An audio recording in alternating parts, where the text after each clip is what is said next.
Ladies and gentlemen, boys and girls, lax rats alike, welcome back to another episode of the Crease Dive. Today is Thursday, May 16th, and we've got quarterfinal lax ahead of us. We've got 8 teams remaining in the NCAA Men's Division I Lacrosse Tournament. 8 teams all fighting for 4 tickets to come to Philadelphia for Memorial Day weekend, the Mecca of lacrosse, the Paris of Pennsylvania.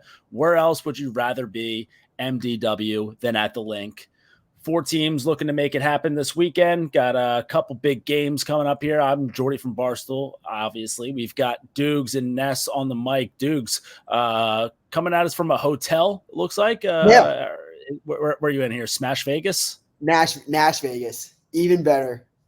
Or did you say Smash Vegas? Yeah, I'm in Smash Vegas. It's the same thing. But yeah, I love Nashville. Great city, great vibes here on a DraftKings. Thank you to DraftKings. Bet responsibly. Here for a DraftKings initiative with Martin Mush. So having fun. Traveled to Chicago earlier in the week. Went to Chicago HQ. Laxed it up with Rabel, RJ. Did the Yak Gauntlet. Beat Rabel. Earned a tryout the hard way in the PLL. But overall exciting week. How's it going over in Jerseyville, Nest? How you doing? Can't complain too much. Just want to say so happy that Dukes, got the tryout the real way. He earned it. Just putting it out there for anyone who may work for the PLL or knows anyone, if Dukes is sick that day and you need a fill-in, I'll put my number out there. I'll put my home address, whatever you need. I hope Dukes feels good that day because don't let Dukes get on a roster because that team's going to be dangerous. But can't complain too much. It was good seeing all the lax guys out at HQ online, so that was fun. Jordy, how's Springfield Lax doing this week? Any big games, or are you guys coasting in the States? We by the time everyone's listening to this, we'll probably have won our first game of the district tournament. So boys are flying around. First playoff game of the season coming up here. Hopefully we have another month of games coming up, and hopefully we can kind of finish things out at Panzer Stadium at Penn State University. Ness, I mean, you just stepped away from the chat for a little bit, but I'm like shocked right now that we haven't spent 7 minutes of this episode already talking about Cole Kirst winning the Teammate of the Year award for the Halifax Thunderbirds. Listen, we knew it was coming. He's a teammates guy. He gets it from his family. He's a special dude. I wish there was a way to take him to win Teammate of the Year in the PLL because he's going to be right up there for it again. One of the big reasons I'm still not out on the woods, like Duke said, there's a Kirst on the roster. You never count out a team with a Kirst. I didn't give him enough love. I think on my socials, I've just been drowning in Cabrini sorrow. I just wake up. I just look at pictures of the Cabrini teams I was on. I can't even utter words on social media that don't have the word Cabrini in it. But I'm going to take this time to congratulate Cole Kirst. We knew that was coming, so thank you, Jordy, for reminding me there. Yeah, it's been rough, but we're chugging along. It's almost time to get all the Kirst together out on the field in the PLL. Quick question. You said that he gets it from his family. How many Teammate of the Year awards do the brothers have? No. He gets it from just that competitive nature in the family. Someone has right. So what do the brothers have? How many teammate awards between? Probably none. Maybe they're not. Maybe they're not just the best teammate in the world as Cole Kirst, but they're number 2. I bet you those brothers are 1 and 2 right there. I'd be shocked if one of them doesn't win it for the Cannons this year. I mean, yeah, they have like a 50-50 chance. Yeah, I mean, that's what happens. I mean, when half the Cans roster shares blood, like someone from someone's family is going to win the award. Congrats to Cole Kirst. Teammate of the Year. You're legend, Coley. Dukes, I'll be honest. I think now is now's going to be a good chance. You want to lead us into these quarterfinal games because I feel like if we don't get there between Cabrini, Sorrow, and Kirst talk, we could lose. Ness could get off the rails here. We could lose track of this episode. 100%. We'll go back to Cabrini because I really quick before we dive into the games. This was a really mean comment someone sent me. They said about Nestler, like Nestler has 300 plus career saves, but 400. Yeah, his biggest career save, he couldn't even save the Cabrini program, which was fucked up. I didn't agree with it at all. Did it make me laugh? Yes. Did it come from me? Potentially. We'll never really find out. Sorry, Nest. No, it's just fucking ridiculous. Diving into the games on Saturday. Fucking bullshit, dude. You jerk me around like a puppet. I come on here, I spill my heart out, and Dukes it came from Dukes. No one said it to Dukes. Dukes is a mean person. Pelkey tried to diss the Cabrini lacrosse program. I wouldn't let it happen. Listen. I know where Pelkey lives. He says one more thing about the Cabrini program. You're gonna see both of us on the fucking news. I'm coming for your ass, Pelkey. You better watch it. You better fucking watch it. God, on to the quarterfinals. On to the quarterfinals. I think the best place to watch a quarterfinals game, in my opinion, Hofstra University on Strong Island. Some legendary games have been played there. One of my favorite weekends of the year. Hopefully I'm there on Saturday. If not, I'm a whipped boy by my girlfriend, but hopefully I can get down there. First game's at 12 p.m. The number 1 seeded Notre Dame Fighting Irish taking on the Georgetown Hoyas. A lot on the line. My hair's on the line. Georgetown wins this one. Your boy's shaving his head in Albany after a preseason bet I think it was right after Notre Dame lost to them the last time. So kind of poetic justice that it comes down to this game right here. Jordy, let me ask you first. Does Georgetown have a chance? Is tough to beat a team twice in the same season. Where do you stand in this game?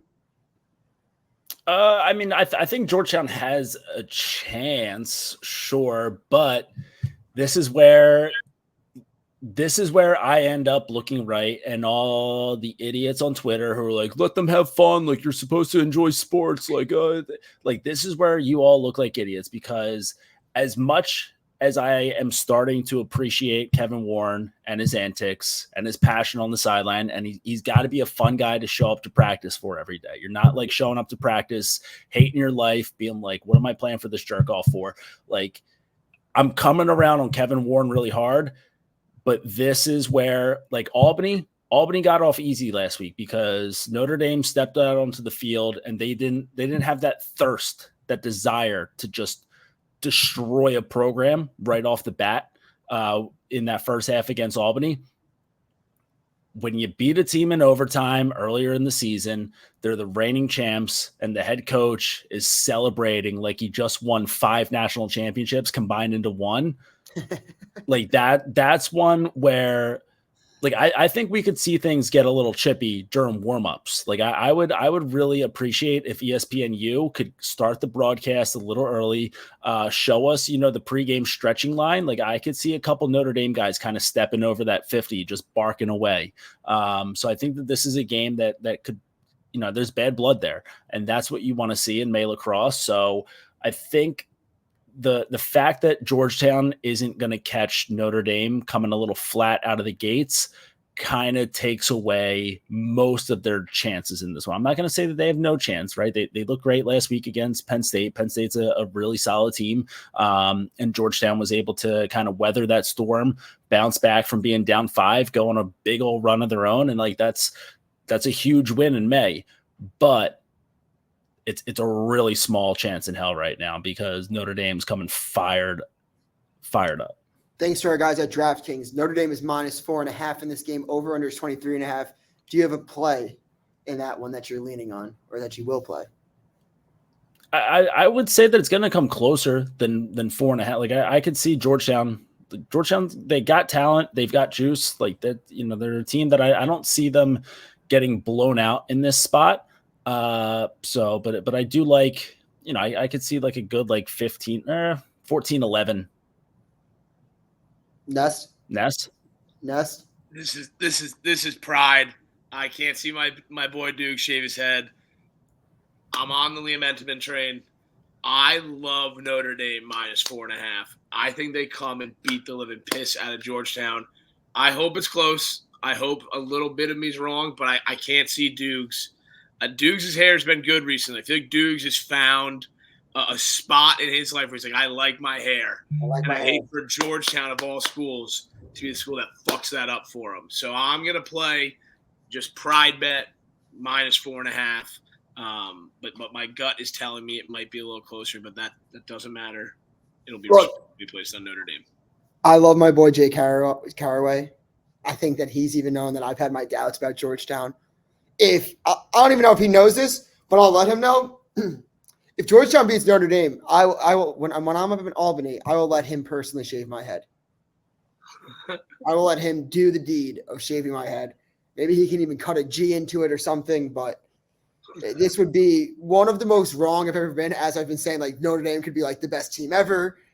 Georgetown can't get over the hump. Like this would be like the biggest storm of just being like Dukes is a fucking idiot.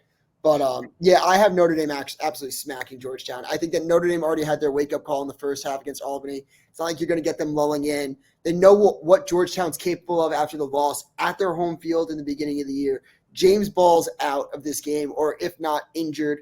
I think Will Lynch is one of the best face-off guys in the country. I think Notre Dame. Get the Kavanaugh sniffing that New York air again. Right on Long Island. You got Entenmann coming back home. You got Kavanaugh's coming back home. You got Will Lynch coming back home. It's a homecoming. I think this is Notre Dame by 5+. You've never been wrong about an Irish by 5 call before. Yeah, never. And it's never backfired on me. That's the funny thing. Nobody wants to talk about that. It's never backfired on me. Yeah, I also just think that the Notre Dame midfield at this point of the year is just so deep.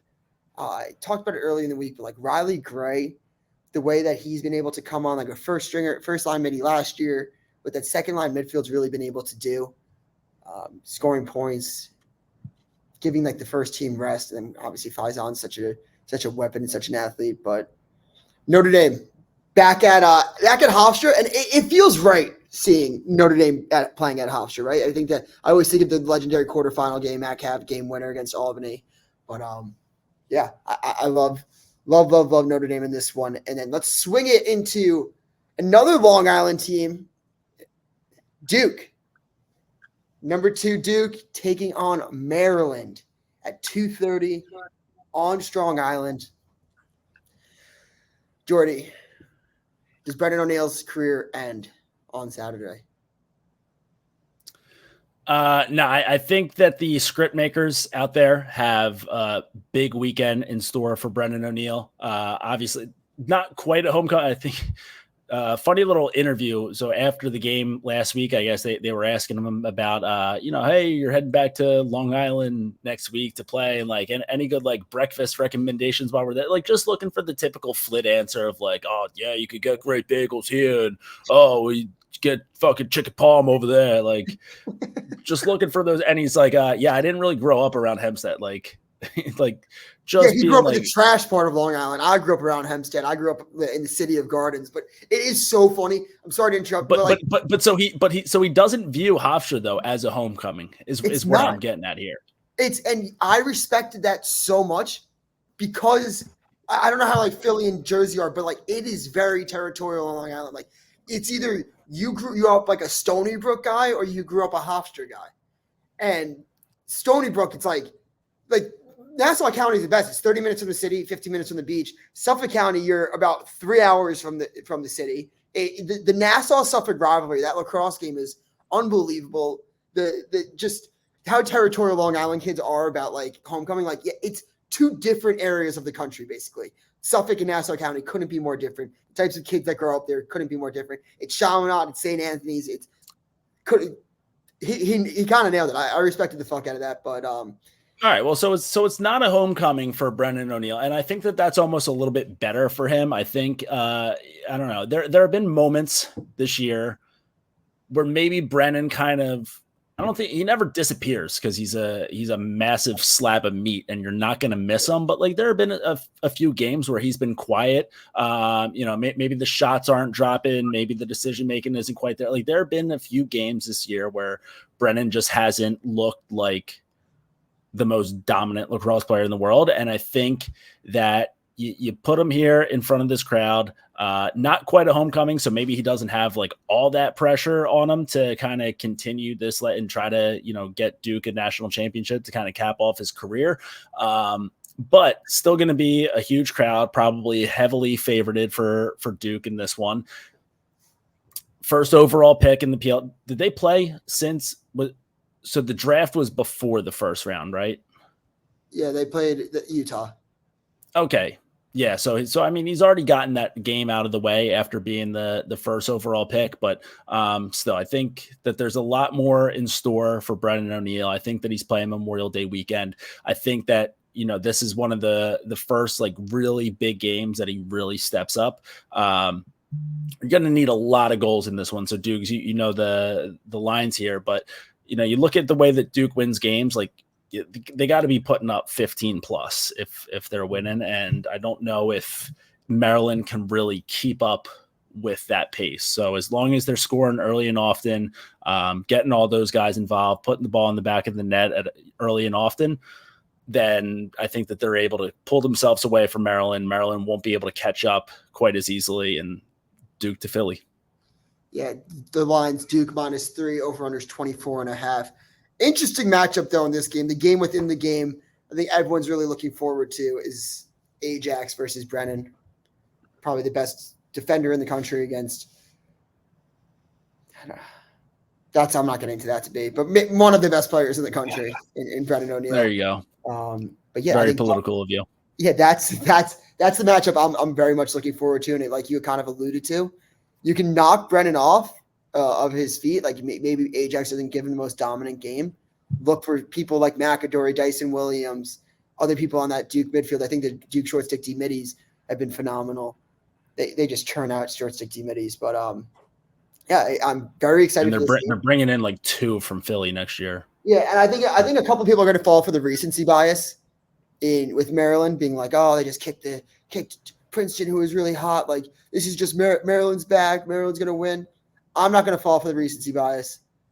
I don't know if Maryland covers or not, but I'm going to take Duke. And as much as Brennan doesn't want to admit that this is a homecoming, it's an hour and a half at most for most of his friends and family to make that drive. I would bet my arm and leg that he has his own fan section. And if they're loud and proud, he can't even deny the homecoming. Because a homecoming is when your family and friends who wouldn't maybe come to like Johnny United Stadium in Towson are making the trip to Hempstead, New York, because they can, because it's all Long Island if close enough. That's a homecoming. So that is another. If you make it to the game on Saturday, will you get Brennan to admit that it's a homecoming? Will you? Your journalistic integrity is on the line. You gotta get him to admit that it's a homecoming. Yeah, I'm okay. That might be something that I do. Just like have like the mic out, like the who should the MVP should have been, but just like shoving it in his face, just being admit it's a homecoming. Admit Hosh is better than Stony Brook. Where do you eat? Give us your fucking deli. Clark has been barking about it in the studio all game. He doesn't know where to eat because of you. Dude, the broadcast is going to be so heavy on the deli talk. Like so if I have one lock of the week, it's that we are getting at least 4.5 mentions of cutlets, of where to get cutlets. We're getting a good 10-minute tangent on bagels, and just a healthy debate on delis on Long Island. Kavanaugh talk. Obviously, they're going to bring up Matt Cav's game winner and then be talking about like Pat and Chris. Nest, I know you're basically like an intern, but not an intern anymore, but I might have an intern task for you if I could still delegate this. I might have you build one of those drinking games for the Crease Divers. Like every time Clark mentions or someone mentions like Matt Kavanaugh's game winner, every time they talk about like delis on Long Island, every time they like something like that. We can also take input from the listeners. If the listeners want to grab on this, we'll build it by Friday night. But I think that'd be a fun little thing to put out on social. So coming up with ideas, just tweet at us. It's gonna be a Clark glaze fest. He's gonna put up like historical numbers. Yeah, I mean, it's gonna be a good one to listen to for some. I'm sure they're not gonna enjoy it. I personally think I love listening to him ramble sometimes. I mean, I'm not a big like harp on. I don't hate on announcers. I love when they get into it. I love when they get on their shticks. So I'm excited for it. And then I'm a little worried Maryland is gonna like kind of just somehow sneak by here. But I will be taking Duke -3.5. But again, we've been saying all year about Maryland, like they're not the team we think they are now. They're just one win away from being their Memorial Day weekend. So they do scare me a little bit. I'm not buying into it like Duke said, but they do scare me. Want to hear something weird? Is when Jordy hopped off of the preview show before the first round, when me and you were on, I actually picked Maryland to beat Duke in this game, and this is where this is how my brain. I think Maryland played too well last week. I can respect that take. Like if they just you think they emptied the tank a little too much, right? Like now Duke knows what they're getting. Like Duke's like, you can't just sleep on Maryland. It didn't make me confident picking Maryland in this game, even though like sneaky thought it'd be like edgy and cool of me to pick Maryland, being like, oh, everyone's out on them, I'll be in on them. They scored too many goals and they dominated too much against like Princeton. I think Duke's better than Princeton. I think Princeton kind of, I don't know. The Ivy was weird to me this year. Really good teams. I don't know if there's a great team. No, and this is probably going to be spoiler alert for the rest of the episode, but I think that, again, this all hems back to this is revenge on Donna, right? Yes, Jordy, yes. This is the Donna revenge tour where you got Notre Dame, you got the ACC getting smacked in the PP by Donna a couple years ago, and now they're coming back full force. They said, hey, you want to shove 5 Ivies down our throat? Like, we're turning it right back around. Sandpaper finish, no lube. ACC taking on everybody right now. Ivy can get lost. Sorry, Larkin Kemp. We love you. Good friend of the program. I hope you guys get a great coach at Brown. Double B, Bill Belichick, available. But until a guy like that rolls around, like the nerds can get lost. Yeah, before we dive into the Sunday games, I'll even go like the Donna Revenge Tour. This is a sneak peek. The Donna Revenge Tour goes deeper than you even think it could go deeper. We'll get back to that later.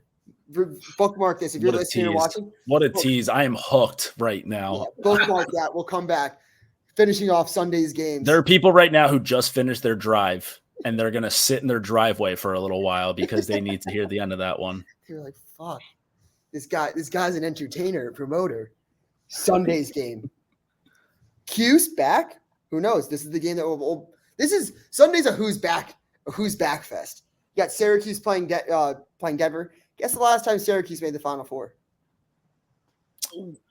What was that, 10? I was going to say 2009. 13. Okay. Did they lose? Still pretty crazy. And then Denver, obviously, last thing was 18. So 2018. Yeah. So Syracuse, they're the favorites in this game, -2.5, over under 26. This one's at Johnny U. Jordy, you lead us off here. Is Cuse back officially? Well, so before we even get into this, I do want to let's get into some family dirt. Let's get into a little family drama. Right now, I'm just a little curious if you guys think that there's any. If you guys followed along last week, so Stony Brook, talking about Stony Brook women's lax, they go to play a NCAA tournament game against Syracuse, and they get stuck in basically like it looked like just a leftover tent that Syracuse had for their graduation ceremonies. And so they get stuck in there. They're on, their locker room is in a tent with, patchy grass, mud everywhere. I guess that there are some renovations going on at Syracuse's facilities, and Big Joe Spallina hops on Twitter and just lights them up for it.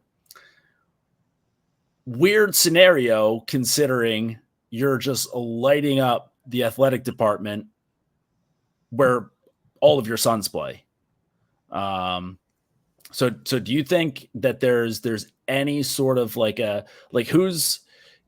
you think that the athletic department's a little pissed at Big Joe for calling him out like that? You think that Joey's like, yo, Dad, can you just hop off Twitter for log off, Dad?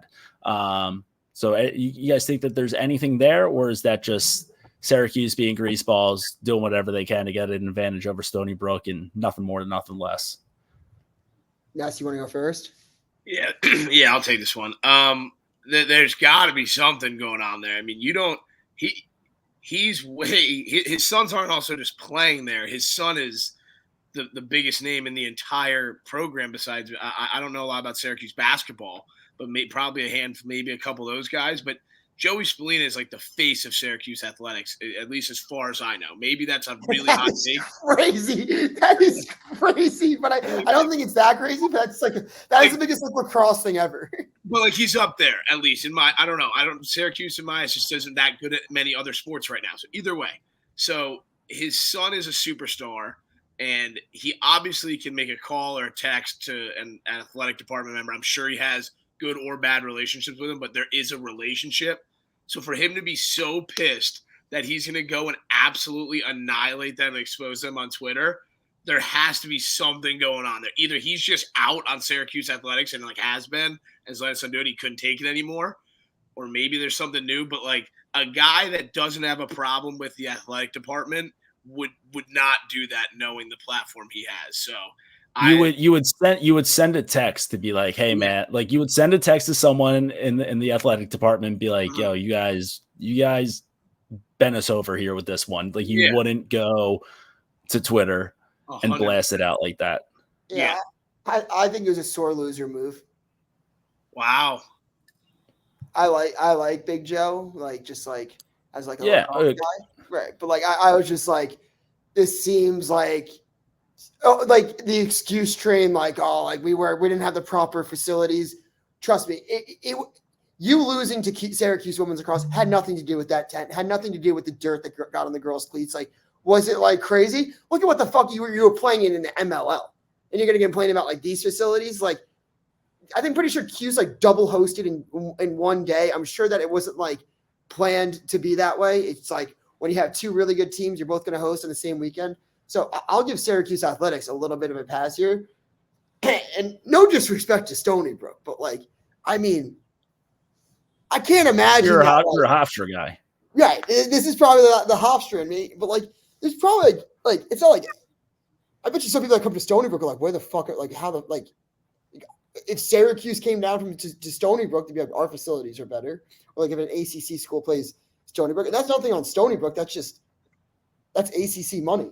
So I don't know. I thought it was a weird stance to take, but I don't think it's going to be anything in house. But I do think that's 200 IQ thinking, Jordy. Like that's why they pay you. Like that is.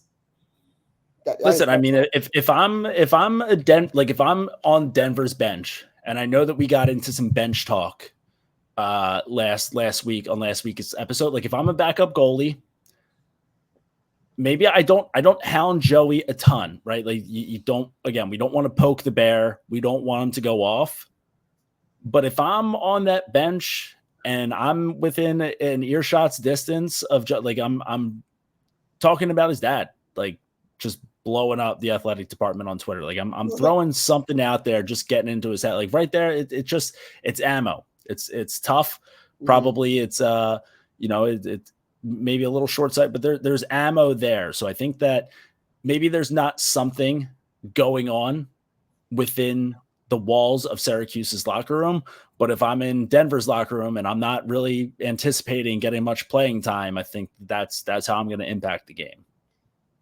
I think that's a fair way to look at it. And then, but if we're talking about the actual game, I want Syracuse to roll because I fell in love again with watching Syracuse lacrosse last week. Like it just seems right for this team to bring Syracuse lacrosse back. Like there's a whole generation of kids right now growing up playing the game that don't know Syracuse lacrosse to be one of the most fun lacrosse, like the most fun programs to watch. Like there used to be a time where you turn on the TV and you'd only get a couple games of college lacrosse games in 2003, 2002. Like, but when you threw on the TV and there was a college lacrosse game on, it was Syracuse, it was Mikey Powell, and your jaw was on the floor, your dick was spinning around in circles. You're like, this is nuts. Like, this is why I want to play lacrosse. And when you watch a team like this Syracuse team, the way that they sling that ball around, like I would love for a new generation of kids to watch Syracuse and have that same reaction. Maybe just not talking about little kids in that way. I kind of agree. I grew up and I wasn't even a Syracuse guy. Didn't like them. Like always rooted for other programs. They were always really good. Was never a Syracuse guy. This team I really like. I think I was even as soon as like 2 years ago, I was like, fuck Hughes. This team's very, very fun. I like all the players. I'm rooting for them to make it championship weekend. I kind of like just been like, I don't think they get enough respect for how good they are. I find myself defending Syracuse. Now, their defense is a little shaky. They'll be one of the, like, in my opinion, sometimes like they'll show out. I think that's one of the best. I think they have the best defensive coach in the country. And they'll show out in that regards. But the defense is the only thing that really can keep them from reach them to championship level. I think they're Final Four good. I'm going to ride the bus. I do agree with you. Denver can beat the shit out of you just physically. It would also be cool for Matt Brown to bring Denver back to a sense to championship weekend in his first year. But back to Philly where they won it before. Right. And I'm definitely riding with Cuse in this one. Not sure what I'll be betting, but I do like Cuse to carry this one.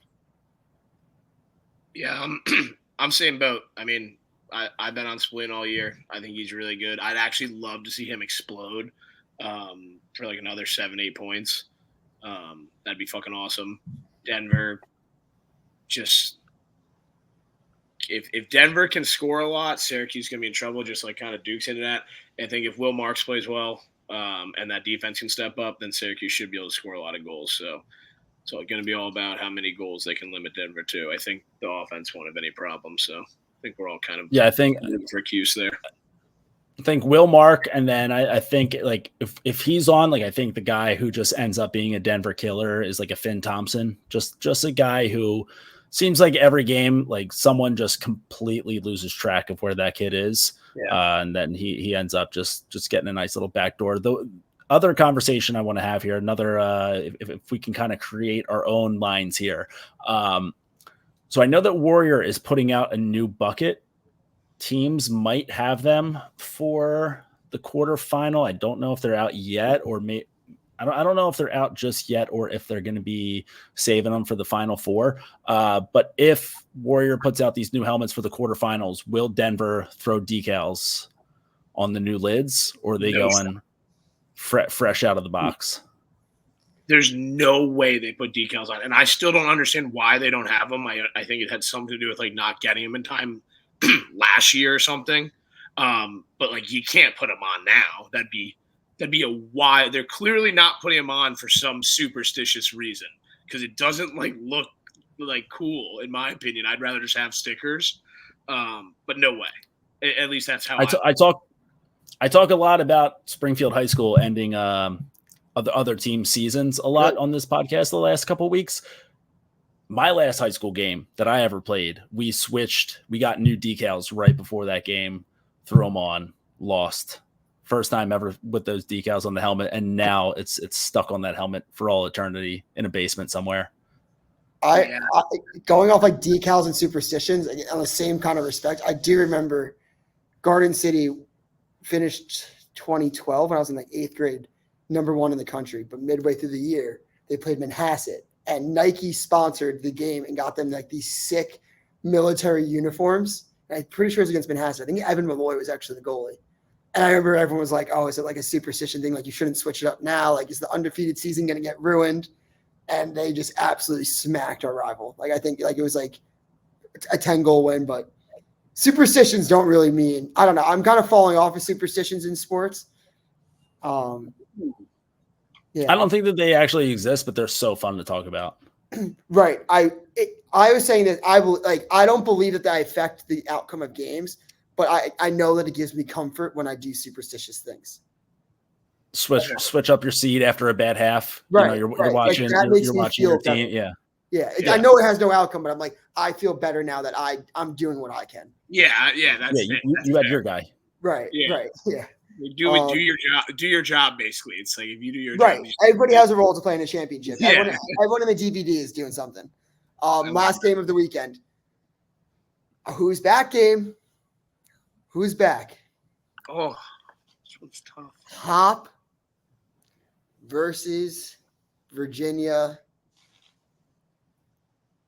Tell us what our friends in Las Vegas are thinking about this game before I make -2 Virginia. Over under 25.5. Now, I know I usually softball it up to you. Let me take this one. 2 best bets of the weekend.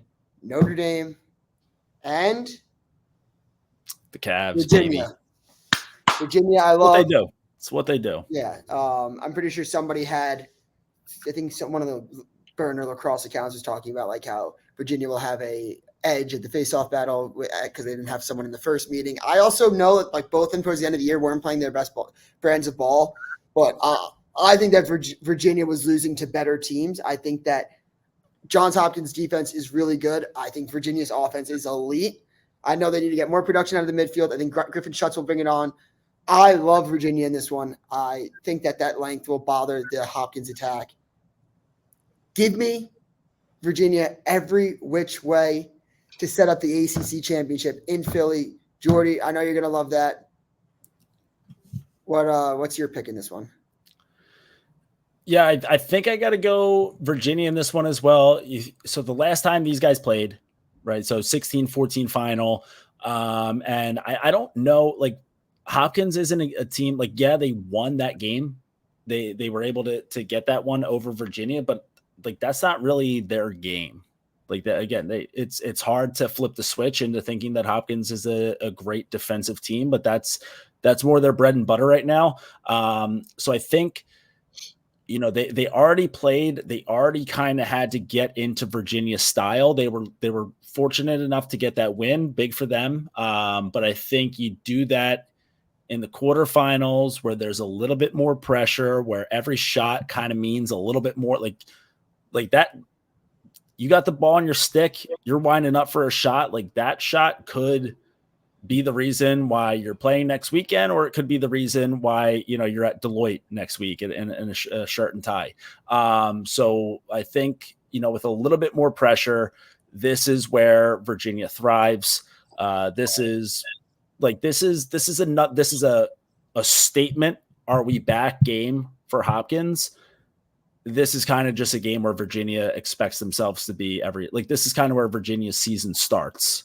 So I think that extra level of confidence, you got Cormier already getting the goals record. So he doesn't have like any sort of anything stopping him from just talking a merciless amount of shit during that game, right? Like he's not focused on anything else besides just like making your life a living hell while he's down there. So I think that, that offense is going to be humming. I think that Hopkins is going to keep it close. I think it's going to be a really fun, exciting game. Good that it's down in Maryland. I think that it's going to get a massive turnout for this one. But I think that this is where Virginia thrives. I think this is where Virginia belongs, and I think that we'll be seeing them in Philly next week. Yeah, you guys said it all. I'm also on Virginia. I think that makes 3 out of those 4 games. We're all on the same teams, but I like the Hopkins boys. I think Crowley kind of got them buzzing this year. Defense has obviously been really good, early in locking it down, but the Virginia Cavaliers are fucking dangerous. And if any of those guys, their top 4 guys, have a day that they normally can have, then I think they're going to be in good shape, let alone if they all have a good day. So give me the Cavaliers -2. I'll lock that in with Dukes. Yeah, and I just gotta say that if I have the opportunity, there's an opportunity for this weekend to go so poorly if someone rewinds the tape on the past 2 years.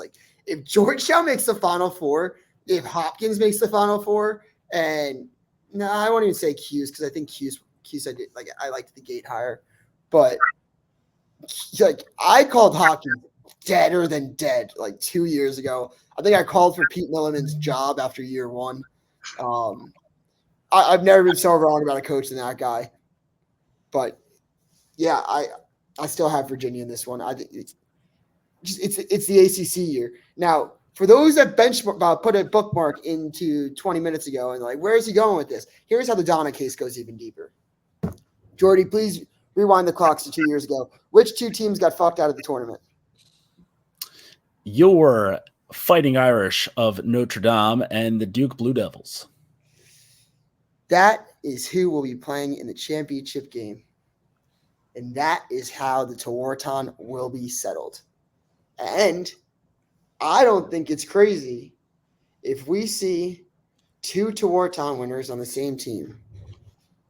Who is that? Liam Entenmann and Pat Kavanaugh. You think they're gonna You split think it? you think they share it like Lyle Miles Thompson? It wouldn't be like the craziest thing in the world. It would be so funny if they just couldn't like muster the courage just to give it to Liam, and they're like, "Fuck it, we're giving it to Pat too." It would be so funny. But yeah, I think goalies would have to revolt with that one. I agree, and I'm starting the narrative now. Like I'm getting this out there. Like they won't just give it to Liam. They hate the defenders. They hate the goalies. They don't want to see you win alone. It's crazy, by the way. I think that like a goalie hasn't won it.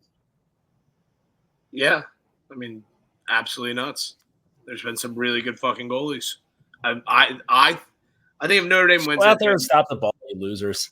Oh, fuck I off. don't know who would have won it then. I just started thinking. I was like, who should have won it? Who should the Toraton should have been? Well, so who was it? It was John Galloway and who? Kip Turner or Tillman? Was it Turner?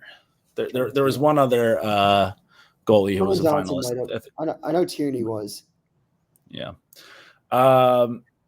Yeah, I mean, it's tough to give it. It's such an offensive award just because goals win games. You'll never win a game. By a hat.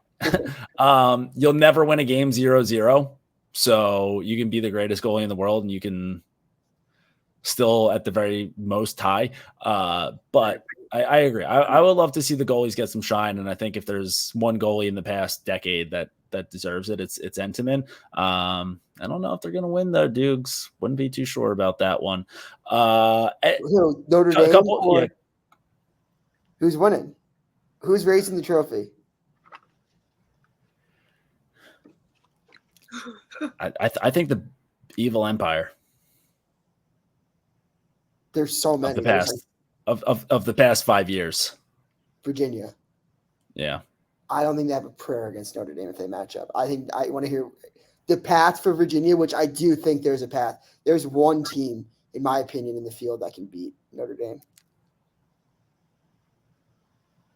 Georgetown already did it. Facts, but from here on out. Go on. Okay, I'll tell you. It's Syracuse. I think Syracuse can beat them. Well, I guess we'll have to wait and see.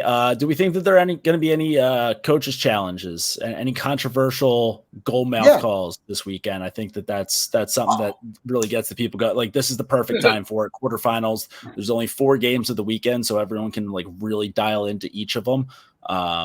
Would love to see a really controversial call get Twitter going. John Tillman is back at Hofstra. What happened in 2019? The phantom goal. The phantom goal. There's going to be some controversy at James M. Short Stadium in Hempstead. That was one of my first things that I thought of. That is absolutely insane still that goal that phantom goal happened. The phantom goal. That was awesome. That might have changed the trajectory of Virginia lacrosse. Yeah, I mean, you'd be talking about them. I would have to consider them a dynasty. This group of kids that have a couple rings. Shelley only has one. Right? What was it? Wasn't no? I thought Shelley was a freshman that year, but wasn't he? Was like didn't play. He redshirted for a year. He redshirted the COVID year, like 2020. Oh, that wasn't so 2019. 2019 championship, 2020 canceled, 2021 championship. Yeah, my math is still really bad on these classes because of COVID. I'll never figure it out again. I'm going to be lost forever. Don't worry. It's only one more year. I think it actually might be done after this year. Yeah, it's fucking me up too. I thought I was so confident going into that. Yeah, I consider like Cormier has 2, if that helps you. Yeah, he started that year, like he redshirted 18-19 or whatever. He's old. But that's all I got. Ness, anything else? Nothing. Just trying to work up some tears for Cabrini so I can watch these games without crying while other people are enjoying their alma maters play lacrosse. I'm gonna be like Eeyore the next fucking like 2 weeks while this is going on, because all I'm gonna be thinking about is what could have been However, I'm very happy to watch lacrosse. I'm very happy to bet on it on DraftKings, and I'm very happy Responsibly? We can always responsibly, and hopefully on someone who's going to fucking win, and that is going to be Virginia -2. Duke is play of the weekend / Ness's play of the weekend.